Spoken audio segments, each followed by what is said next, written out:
మచ్చాస్. అరే మినీ మచ్చాస్, నిజం చెప్పండి, లాస్ట్ టైం నన్ను ఎప్పుడు ఓపెన్ చేసావ్? స్కూల్ డేస్లో నాలో స్టోరీ ఉంటే ఎంత ఎగ్జైట్మెంట్ చదివారో గుర్తుందా? టీచర్ చెప్పే కంటే ముందే నన్ను కంప్లీట్ చేసేవాళ్ళు. కానీ ఇప్పుడు ఫోన్ ఓపెన్ చేస్తే చాలు, reels, shorts, scroll scroll scroll.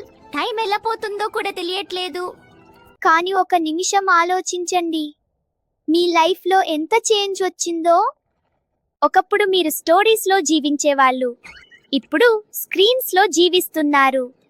నేను జస్ట్ పేజెస్ కాదురా, నేను ఒక డోర్, ఒక కొత్త ప్రపంచానికి. మీరు ఒక పేజ్ ఓపెన్ చేస్తే నేను మిమ్మల్ని వేరే ప్లేస్కి తీసుకెళ్తాను. మీరు ఎప్పుడు వెళ్ళని దేశాలు చూపిస్తాను. మీరు కలవని క్యారెక్టర్స్ని పరిచయం చేస్తాను.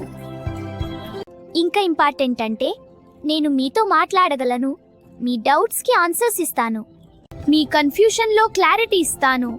సక్సెస్ కావాలి అంటే, మనీ కావాలి అంటే, పీస్ కావాలి అంటే, కాన్ఫిడెన్స్ కావాలి అంటే, చాలా మంది ఆల్రెడీ ఆ పాత్లో నడిచారు. వాళ్ళ ఎక్స్పీరియన్స్ అంతా నాలో పెట్టేశారు. మీరు చదవడానికి వెయిట్ చేస్తున్నాను, మరి మీరేమి చేస్తున్నారు? టైం లేదు అంటున్నారు, కానీ అదే టైంలో అవర్ స్క్రోల్ చేస్తున్నారు. నిజం చెప్పాలంటే నన్ను చదవడం ఒక హ్యాబిట్ కాదు, అది ఒక సూపర్ పవర్. ఎందుకంటే నాలెడ్జ్ అంటే పవర్ అనేది కాదు, అప్లైడ్ నాలెడ్జ్ అంటే రియల్ పవర్. మరి ఈ బుక్ డే సందర్భంగా నేను మీకు ఒక చిన్న ఛాలెంజ్ ఇస్తున్నాను. డైలీ 10 నిమిషాలు అయినా నన్ను చదవండి. మార్నింగ్ కానీ నైట్ కానీ జస్ట్ 10 నిమిషాలు. స్టార్ట్లో కష్టం అనిపిస్తుంది, ఫోకస్ ఉండదు, మైండ్ డిస్ట్రాక్ట్ అవుతుంది. కానీ కొంచెం పేషెన్స్తో ట్రై చేస్తే స్లోగా అది హ్యాబిట్ అవుతుంది. తర్వాత అది మీ ఫేవరెట్ టైం అవుతుంది. ట్రస్ట్ మీ మినీ మచ్చాస్, మీ ఫ్యూచర్ వర్షన్ మీ డిసిషన్కి థ్యాంక్ యూ చెప్తుంది. సో ఈరోజు ఈ మొమెంట్ నుంచి స్టార్ట్ చేద్దాం. నన్ను పిక్ చేసుకుని ఫస్ట్ పేజ్ ఓపెన్ చేయండి. అండ్ హే మినీ మచాస్, మీ ఫేవరెట్ బుక్ ఏంటి?